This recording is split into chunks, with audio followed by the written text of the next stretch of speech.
Hello everybody, and welcome back to Barrack Saga. As I hoped at the end of the last video, this chapter is a whole lot shorter than the main mission of chapter 3. In fact, it's so short that I completed all of this in a single afternoon, whereas it took me days and days to get through chapter 3.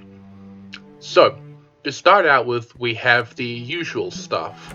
There are a lot of cutscenes to go through, and a bunch of rewards to pick up from all of the civilian requests that we completed in the map. We also have to do a bit of hiring, because a lot of these mercenaries need extra happiness in order to be permanently recruited later on. So that's pretty much going to be the main focus of the rest of this.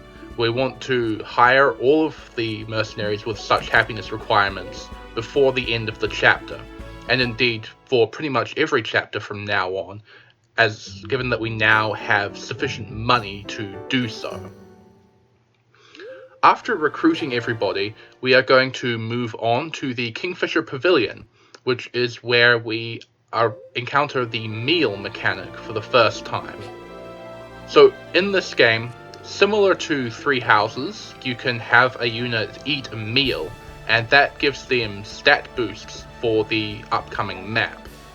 Unlike in Three Houses, it's not applied to every single unit, but when you do give a unit a meal, it also increases their happiness, depending on the ranking of the meal and whether they like it or not. Now, these things are hidden, but you can kind of tell from the effects of the meal whether they like it, because liked meals give higher bonuses than disliked meals. Who shows up in the Kingfisher Pavilion after each map is randomized, but right now I don't really care too much who shows up, as long as I can get a few extra points of happiness out of giving meals to them, again with all the excess money that I now have lying around. So now we're going to move on to the map itself, in which we're going to start by controlling 2 new units and absolutely no one else, and there's Fog of War. So this is sounding a whole lot like the map back in chapter 1, where we first picked up Ruby and Arthur. But unlike that chapter, who I deploy here really doesn't matter at all, simply because there is no way for any of them to have any effect on making this chapter faster. The stated objective of this chapter is for Aegina, one of the 2 new units, to head to the southeastern corner and talk to Rosalie, who is a civilian and appears as a green unit. After that, the objective changes to seize, and the seize point is back near where these 2 started. The thing about that is that Sherpa is immensely strong, so he is able to just walk straight towards the seize point while Aegina is walking towards Rosalie, and so we can complete both of the objectives on the same turn. When the rest of our units actually show up, they all immediately end their turns, so they're unable to do anything. For that reason, my deployment selection was based exclusively on which units need extra happiness, because being deployed in a side quest gives 0.5 happiness, which is a fairly big chunk. So let's talk a bit more about Sherpa and why he is so strong.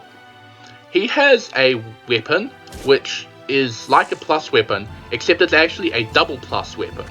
So Sherpa gets 3 rounds of combat in which to do damage to enemies, and that makes him an absolute one-rounding machine. He actually loses 50 Avoid from having it equipped, but that's okay, because Avoid doesn't go into the negatives in this game, and all of the enemies have horrendous accuracy anyway. He's actually getting hit a lot more in this run than he did in my test run. The other great thing about this clear is that Sherpa manages to end up crippling the boss, which means we get to capture him in order to take him off the seize point. And that's amazing because he's a named unit who belongs to the Ray's Empire, so I believe he's going to be ransomed back to them at the start of the next chapter, which means more money. And of course, in addition to that, we get to take his stuff and use it against the Empire in future. So random crippling is great all around. There is a side objective in the lower left of the map. I have no idea what it is, but there is absolutely no way in any universe that we are able to get that while also adhering to a low turn count. Because it's just too far out of the way, and we can't afford to waste either of our 2 units' movement, because they both have to run for main objectives. So, I use the turn 5 save to keep the cripple and capture, and we move on. All we have to do is Aegina has to talk to Rosalie, and then Sherpa runs over and seizes in order to complete this map in 5 turns. Thanks for watching, and I will see you next time.